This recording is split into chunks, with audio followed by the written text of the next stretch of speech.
നമ്മൾ നട്ടുപിടിപ്പിച്ച പ്ലാന്റുകൾ വളരാൻ എന്താണ് ചെയ്യേണ്ടത്, നമ്മൾ പച്ചക്കറി വളരാൻ എന്താണ് ചെയ്യേണ്ടത് എന്നൊക്കെ പറഞ്ഞ് നമ്മൾ കൃഷിഭവനിലും വളപ്പിടിയിലൊക്കെ പോകുന്നതിന് പകരം നമ്മൾ വീട്ടിൽ ഇങ്ങനെ ചെയ്യുമോ? അവിടെയൊക്കെ പോകുന്നതിനേക്കാൾ ഉത്തമമായ മാർഗ്ഗം ഇതൊക്കെ തന്നെയാണ്. നമ്മളിട്ട് കൊടുക്കുന്ന മണ്ണിൻ്റെ പോഷകഗുണവും വളക്കൂറും അറിയണമെങ്കിൽ നമ്മളിട്ട് കൊടുക്കുന്ന സ്ഥലത്തെ മണ്ണും നമ്മളിട്ട് കൊടുക്കുന്ന മണ്ണിൻ്റെ കളറും ഒന്ന് നോക്കിയാൽ നിങ്ങൾക്ക് മനസ്സിലാവും. രണ്ടും വളരെ വിചിത്രമായിട്ടുള്ള കളറാണ്. ഒന്ന് നല്ല വളക്കൂറുള്ള കറുപ്പ് മണ്ണും മറ്റൊരു സാധാ വിളറിയ മണ്ണുമാണ്. അപ്പോൾ ഈ മണ്ണ് നമ്മൾ എങ്ങനെയാണ് നമ്മൾ വീട്ടിൽ തയ്യാറാക്കുന്നത് എന്നൊക്കെയാണ് അവിടെ കാണിക്കുന്നത്.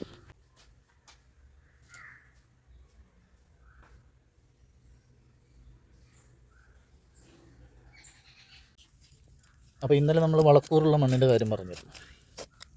അപ്പോൾ ഇതാണ് വളക്കൂറുള്ള മണ്ണ്. കമ്പോസ്റ്റ് വേണമെങ്കിൽ കമ്പോസ്റ്റായിട്ട് ഉപയോഗിക്കുക, വളക്കൂറുള്ള മണ്ണായിട്ട് ഉപയോഗിക്കുക.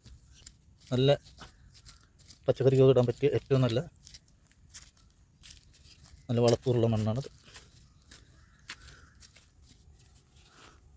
ഇത് നമ്മൾ കമ്പോസ്റ്റായിട്ട് ഉണ്ടാക്കുന്നതായിരുന്നു.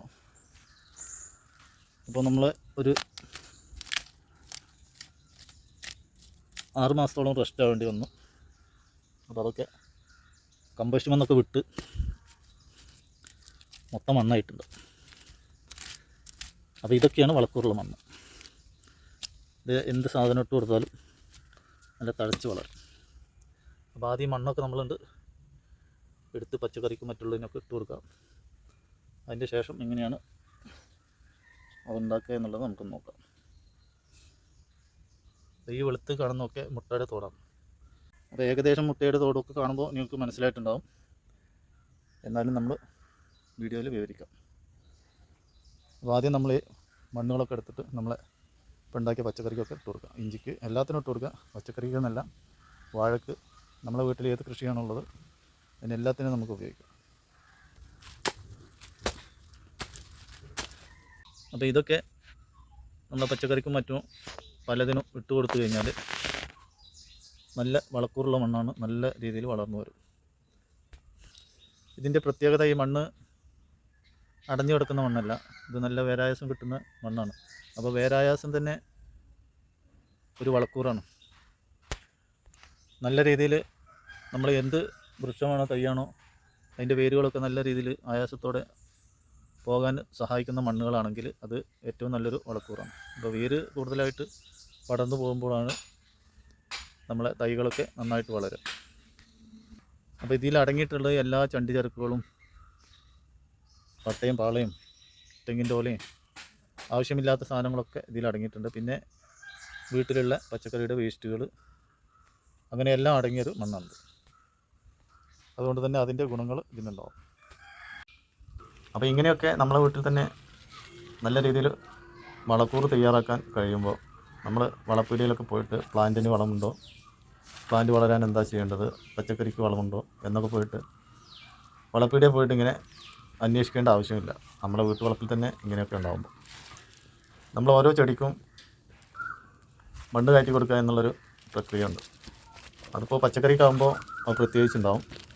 ചില പ്ലാന്റുകൾക്കാകുമ്പോൾ അത് വേരൊക്കെ പൊങ്ങിയിട്ടെങ്കിൽ അതിലൊക്കെ മണ്ണ് കയറ്റി കൊടുക്കും. അപ്പോൾ ആ കയറ്റി കൊടുക്കുന്ന മണ്ണുകളൊക്കെ ഇങ്ങനെയുള്ള വളക്കൂറുള്ള മണ്ണാണെങ്കിൽ പ്ലാന്റുകളായാലും നമ്മളെ പച്ചക്കറികളായാലും തഴച്ച് വളരും. അപ്പോൾ അതിന് നമ്മൾ ആദ്യം ഇതേപോലുള്ള തയ്യാറാക്കണം. നമ്മളിപ്പോൾ കഴിഞ്ഞ പ്രാവശ്യം തയ്യാറാക്കാൻ വെച്ച മണ്ണാണ് ഇപ്പോൾ നമ്മൾ ഉപയോഗിച്ച് തുടങ്ങുന്നത്. നമ്മളിപ്പോൾ എല്ലാ പച്ചക്കറികൾക്കും പ്ലാന്റുകൾക്കും എല്ലാത്തിനും ഒരുവിധം ഇട്ട് കഴിഞ്ഞു. പരിമിതമായിട്ടുള്ള അളവേ ഉണ്ടാവുള്ളൂ, എന്നാലും എല്ലാത്തിനും ഉള്ള പോലെയൊക്കെ നമുക്ക് ചെയ്യാം. ഈ മണ്ണിൻ്റെ കളർ കണ്ടാൽ തന്നെ നമുക്ക് അതിൻ്റെ വളക്കൂറും അതിൻ്റെ സോഫ്റ്റും അതിൻ്റെ വേരായാസമൊക്കെ നമുക്ക് കണ്ടാൽ അറിയാം. കൃഷിഭവനിന്നൊക്കെ തരുന്ന തെങ്ങിൻ്റെ വളം, മറ്റേ വളം എന്നൊക്കെ പറഞ്ഞിട്ട് ഉൽപ്പാദിപ്പിക്കുന്നത് ഇതുപോലെ മറ്റൊരിടത്ത് ഇങ്ങനെയൊക്കെ ചെയ്യുന്നതാണ് നമുക്ക് ജൈവവളം എന്ന രീതിയിലൊക്കെ തരുന്നത്. അപ്പോൾ അതിനേക്കാൾ വിശ്വാസ്യത ഇതിലുണ്ടാവും. കാരണം അതൊക്കെ ബിസിനസ് മാർക്കറ്റിംഗ് ആണ്, പക്ഷേ നമ്മളത് ഒറിജിനലാണ്. അപ്പോൾ അതെല്ലാവരും മനസ്സിലാക്കിയാൽ നന്നായിരിക്കും. അപ്പോൾ താല്പര്യമുള്ളവരൊക്കെ ഇതുപോലെ വീഡിയോ കണ്ടാൽ തയ്യാറാക്കാൻ ശ്രമിക്കുക. ഇതൊക്കെ ഗുണമെന്ന് തോന്നിയാൽ മറ്റുള്ളവർക്കൊക്കെ ഒന്ന് ഷെയർ ചെയ്ത് എത്തിച്ചു കൊടുക്കുക. നമ്മളെ ഒട്ടുമിക്ക പ്ലാന്റുകൾക്കും പച്ചക്കറികൾക്കും നമ്മൾ ഇട്ട് കഴിഞ്ഞു. വാഴക്കൊന്നും ഇടാനുണ്ടായിട്ടില്ല.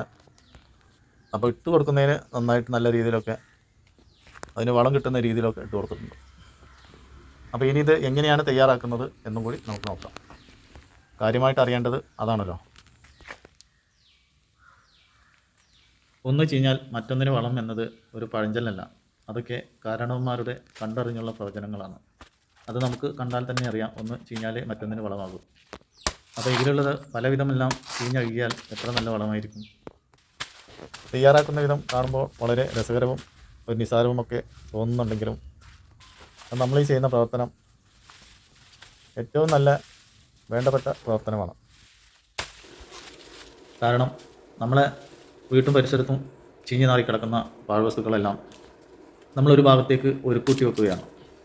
അപ്പോൾ ഇങ്ങനെയൊന്നും നമ്മൾ ചെയ്യുന്നില്ല എങ്കിൽ നമ്മുടെ വീടും പരിസരവും ഒരു മാസം കൊണ്ട് തന്നെ വളരെ വൃത്തികേടായിട്ട് കിടക്കും.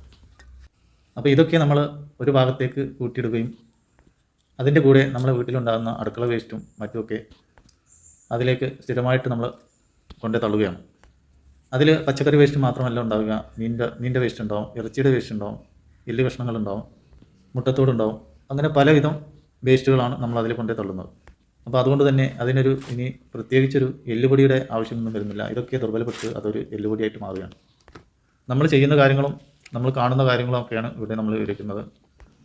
നമ്മൾ ഭക്ഷണമാക്കുന്നത് എന്തുണ്ടോ, അത് ചിക്കൻ്റെ വേസ്റ്റായാലും മീൻ്റെ വേസ്റ്റായാലും എല്ലാം ഇതിലടങ്ങിയിട്ടുണ്ട്. അതിൻ്റെ കൂടെ സ്ഥിരമായിട്ട് നമ്മളെ കുളത്തിൽ നിന്നും വലിച്ചു മാറ്റുന്ന പായലുകളൊക്കെ നമ്മൾ അതിലെ കൊണ്ട് ഇട്ട് കൊടുക്കും. അപ്പോൾ ഇതൊക്കെ ഇങ്ങനെ ദിവസേന നമ്മൾ ചെയ്തുകൊണ്ടിരിക്കുമ്പോൾ നമ്മളെ വീടും പരിസരവും വൃത്തികേടില്ലാതെ നല്ല ശുചിത്വമായിട്ട് ഉണ്ടാവുകയും ചെയ്യും. അതോടുകൂടി നമുക്ക് വളക്കൂറുള്ള മണ്ണോ അല്ലെങ്കിൽ നല്ല കമ്പോസ്റ്റോ നമ്മുടെ വീട്ടിൽ തന്നെ ഉൽപ്പാദിപ്പിച്ചുകൊണ്ടിരിക്കും. അത് നമുക്ക് വേണ്ട വിധം ഉപയോഗിക്കാം. അപ്പോൾ നമുക്ക് ജൈവവളമാണ് കിട്ടേണ്ടതെങ്കിൽ അത് നമ്മളൊരു പോളിത്തീൻ കവർ കൊണ്ടോ ദാർപ്പായ കൊണ്ടോ മൂടിയിടുക. അതല്ല വളക്കൂറുള്ള മണ്ണാണ് നമുക്ക് വേണ്ടതെങ്കിൽ അത് തുറന്നിട്ടാൽ മതി. അപ്പോൾ ഇത്രയൊക്കെയാണ് ഇതിൽ പറയാനുള്ളത്. കൂടുതലായിട്ടൊന്നും പറയുന്നില്ല. അപ്പോൾ ആവശ്യമുള്ളവരൊക്കെ വീഡിയോ കണ്ട് അതുപോലെ പ്രവർത്തിക്കുക. മറ്റൊരു വീഡിയോ ആയിട്ട് നമുക്ക് വീണ്ടും കാണാം. Okay, bye bye.